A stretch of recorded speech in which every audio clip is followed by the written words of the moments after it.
네, 중국 시장 증시 알아보는 시간이죠. 이완타증권의 김주성 과장 전화 연결돼 있습니다. 안녕하세요.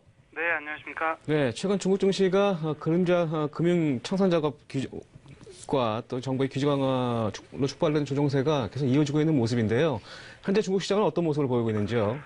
예, 일단 오늘 같은 경우는 말씀하신 대로 3주 연속 조정세에 따른 저가 매수세가 일부 유입이 되고 있는 상황입니다. 다만 큰 폭의 반등이라기보다는 혼조세를 계속 보이면서 거래량을 동반한 어떤 반등이라기보다는 거래량이 축소되면서 횡보 흐름을 지속하는 양상으로 가고 있습니다. 일단 좀 다행스러운 점은 경제 지표가 생각보다는 대부분 선방을 하고 있기 때문에 소비 업종 위주로 오늘 같은 경우에는 상대 강세를 보이고 있습니다. 전반적으로는 일단 단기적인 모멘텀이 다소 부족하고 다음 주 또 미국 금리 인상 이슈도 있기 때문에 좀 소강 상태 국면이 당분간 이어질 가능성이 높다라고 말씀드릴 수 있을 것 같습니다. 네, 중국 증시의 주요 이슈하고 또 종목도 살펴주시죠. 예, 이렇게 전반적인 시장 상황 그리고 지수대가 횡보할 때는 보통 이제 업종이나 종목별 순환매가 빠르게 진행되는 경우가 일반적이다라고 할 수 있을 것 같습니다. 오늘은 이같이 조정 장세에서 다소 매입해 볼 수 있는 업종 그리고 종목들을 좀 말씀드리도록 하겠습니다. 일단 12월 1일 기준으로 또 백주 가격 인상에 따른 또 관련주들을 추가적으로 다시 매수할 수 있는 기회가 또 오고 있다라고 생각을 할 수 있을 것 같습니다. 보통 매월 중국의 프리미엄 주류 회사들 간의 가격 소매가 같은 경우가 실질적으로 마치 주식처럼 시세에 등락이 있는 경우가 많은데요. 1일 기준으로 주요 100주 소매가가 인상이 되고 있는 상황입니다. 오량액 같은 경우도 사상 최고가에 근접한 상황이고 중국 시장의 대장주라고 할 수 있는 기주모테주 관련 마오타이 같은 경우도 이미 사상 최고가를 경신하고 상승세를 지속하고 있는 상황이죠. 중국의 주류 시장은 이미 출혈 경쟁이 굉장히 크게 일어나고 있는 시장입니다. 하지만 이럴 때일수록 오히려 프리미엄 백주 들은 부각이 되고 있는 상황이죠. 여기서 기주모테주나 수정방 그리고 사천타 패곡주 같은 중국의 유명 백주 기업들을 다시 주목할 필요가 있다라고 좀 말씀드리겠습니다.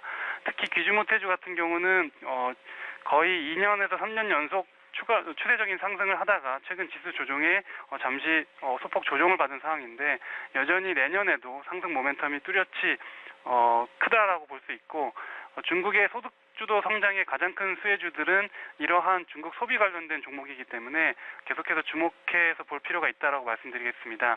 두 번째는 우리 시장에도 이미 이슈가 되고 있는 전기차 관련 신에너지 자동차 부분입니다. 이 신에너지 자동차에서 가장 주가 탄력이 높을 수 있는 부분이 역시 배터리 쪽이죠. 전기차 기술의 핵심이 대부분 배터리에 쏠려 있기 때문에 리튬이나 코발트 생산 업체에 대한 관심을 가질 필요가 있습니다. 특히 공급이 급격하게 지금 확대가 어려운 상황에서 신에너지 자동차 판매량은 갈수록 큰 폭으로 커지고 있는 상황이기 때문에 이 시장을 주도하는 중국 정부가 정책을 일관성 있게 유지한다고 하면은 관련 종목들 역시도 추세적인 상승이 가능한 시점이다라고 판단이 됩니다. 다만 정책이 미리 반영되면서 주가가 최근에는 좀 조정을 받은 상황입니다. 중국에서 대표적인 배터리 대장주격이라고 할 수 있는 기업이 신천시장에 상장되어 있는 거린메이라는 종목이 있습니다. 예전에 이미 이제 원자재 관련주로 주목을 받았던 기업인데 전기차 관련된 배터리 관련된 이슈에 엮이면서 코발트 니켈 생산에 관련된 부분이 주목을 받고 있습니다. 특히 이 기업 같은 경우는 배터리를 재활용하는 산업 자체에서도 중국 내 주도적인 위치를 가지고 있기 때문에 현재 코발트 시장의 공급 부족 현상이 지속될 경우에 재생 코발트 생산 쪽으로도 지금 시장의 관심이 전환될 수 있기 때문에 이 거린메이라는 종목은 현재 조정이 상당 부분 이루어진 시점에서 충분히 접근해 볼 수 있는 기업이다라고 말씀드릴 수 있을 것 같습니다. 마지막으로 이번 주 주요 일정 그리고 시장 전망을 간단히 해드리도록 하겠습니다. 이번 주에도 중국 경제 지표가 7일부터 계속해서 일정이 있는 상황입니다. 중국 외환보유액이 7일 날 있고 8일에는 중국 수출입 그리고 무역 수지 관련된 발표가 있습니다. 9일에는 물가지수 관련된 발표가 있는데 사실 올 초 지난주에 구매관리자 관련된 제조업 지표가 나오기 전까지 경제 지표에 대한 기대, 눈높이가 높지 않은 상황이었습니다.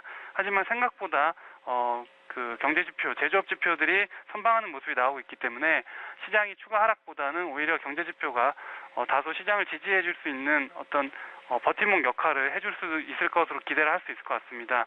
다만 연말이기 때문에 그 중국 은행들의 건전성 평가 결과가 곧이어 발표될 예정이고 또 연말 자금수에 따른 유동성 위축 우려도 있습니다. 그리고 지난주부터 말씀드린 내년 2월까지 비유통주 해제 물량, 즉 보호 예수 물량들이 풀리는 부분이 있기 때문에 이 같은 어떤 이슈에 많이 엮여 있는 국유 기업들에 대한 어떤 그 수급 부담은 다소 존재하는 편입니다. 오늘 같은 경우도 심천시장이 상해시장보다 다소 강한 부분이 이런 비유통주 관련된 투자 심리도 영향이 있는 것으로 좀 판단할 수 있을 것 같습니다. 일단 전반적으로는 큰 폭의 추가 하락보다는 횡보세 후에 거래량을 줄이면서 횡보세 후에 다시 반등을 노리는 그런 매매가 현재 시점에서는 적절하다라고 좀 볼 수 있을 것 같습니다. 예, 중국 시장은 3,300포인트를 기점으로 해서 기술적 반등을 염두한 대응 전략이 좀 필요하지 않을까 싶은 생각이 드는데요. 네, 알겠습니다. 지금까지 유한타증권 김수정 과장이었습니다. 고맙습니다. 네, 감사합니다. 네.